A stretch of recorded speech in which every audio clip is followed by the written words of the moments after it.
ঘুঘু পাখি কি কারণে ঝিমায়, ঠান্ডা লাগলে বা পাতলা পায়খানা হলে কি করবেন, কি ঔষধ দিবেন, এই সকল বিষয়ে আজকের ভিডিও। এখন বর্ষাকাল, বাইরে বৃষ্টি হচ্ছে, এই সময়ে একটি কমন প্রবলেম ঘুঘু পাখি ঝিমানো। এই সময় ঘুঘুকে ঠান্ডা লাগে, আপনার ঘুঘুকে হাতে নেবেন, নিয়ে মুখের ওপরে লাখে একটু চাপ দেবেন। যদি পানি বাড়ায় তাহলে বুঝবেন যে সর্দি লাগছে, অথবা হা করে যদি শ্বাস নেয় তাহলে বুঝবেন সর্দি লাগছে। এই সময় একটু সমস্যা হয়।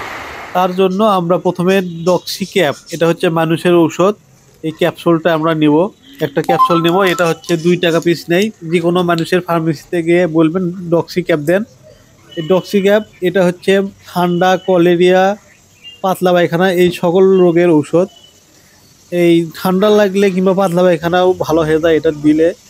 এটা আমরা হাফ লিটার পানিতে একটি ক্যাপসুল খুলে দেব, দিয়ে ভালোভাবে লাড়ে আমরা ঘুঘুর সামনে দিয়ে দিব। এটা প্রত্যেকটা ফার্মেসিতে আপনারা পাবেন। ঘুঘুর ঠান্ডা লাগলে এই ওষুধটা দিবেন আপনারা। এখন হাফ লিটার পানিতে আমরা মিক্স করে একটু গুলে নিব, মানে পানির সাথে ওষুধটা ভালোভাবে মিক্স করে নেব। এবার পরিষ্কার পাত্রে, যে সকল পাত্রে পানি খেতে দেই, এই সকল পাত্রে পানি দিচ্ছি।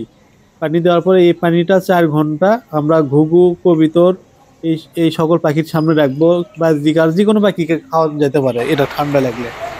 আমরা এখন ঘুঘুর সামনে দিচ্ছি। ঘুঘু একটু ঝিম ধরা আছে।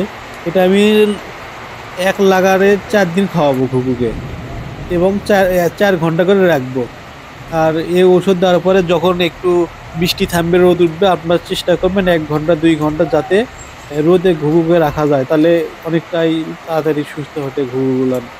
আর পাতলা পায়খানার বিষয়টা, পাতলা পায়খানা বর্ষাকালে এমনি এমনি মাঝে মাঝে হয়। ঘুঘু ডিম পাড়ার আগে একটু পাতলা পায়খানা করে, পানির সাথে পায়খানার সাথে একটু পানি বাই হবে, এটা ভয়ের কিছু নাই। তো পানিগুলো দেওয়ার পরে আমরা 4 ঘন্টা পরে পানিটা আবার সরিয়ে ফেলে দেব।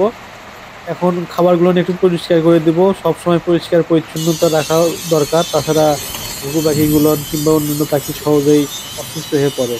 আমি সকল খাবারগুলো একটু ফু দিয়ে একটু পরিষ্কার করে দিচ্ছি।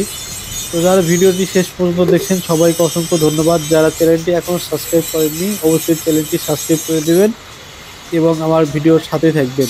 এরকম নিত্য নতুন ভিডিও দেখতে চ্যানেলটি অবশ্যই সাবস্ক্রাইব করে রাখুন। সবাইকে অসংখ্য ধন্যবাদ। আসসালামু আলাইকুম।